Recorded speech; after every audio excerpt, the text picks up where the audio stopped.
অন্যের জন্য শুভ কামনা করলে এটা ফিরে নিজের দিকে আসে, এটা খেয়াল রাখেন।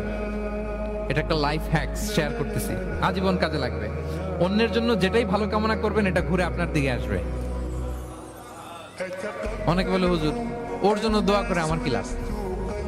নিজের জন্য আল্লাহ আমারে মাফ করে দাও, আল্লাহ আমারে সমৃদ্ধি দাও, আল্লাহ আমার বেতন বাড়াও, আল্লাহ আমার ব্যবসায় বরকত দাও, আল্লাহ আমার ছেলেরা হাফেজ বানাও, আল্লাহ আমার বউ, আল্লাহ আমার মেয়ে, আল্লাহ আমার আমার আমার সব আমার ভালো আপনি চাচ্ছেন নিজের জন্য, অন্যদের জন্যও চান।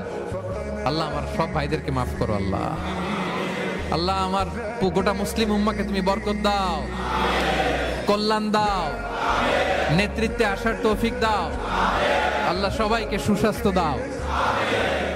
এটা ফিরে আপনার দিকে আসবে। অন্যের জন্য শুভকামনা বহুগুণ বৃদ্ধি হয়ে নিজের দিকে রিটার্ন করে। বিষ্ণু সাল্লাল্লাহু এটাই বলেছেন, মা মিন আবদিন মুসলিমিন ইয়াদউ লিআখিহি বিযাহরিল গায়বি ইল্লা ক্বালা লাহুল মালাকু ওয়া লাকা বিমিসলিন। কেউ যদি তার ভাইয়ের অনুপস্থিতি তার ভাইয়ের জন্য দোয়া করে, ফেরেশতারা ওই দোয়াটা তার জন্য আগে আগে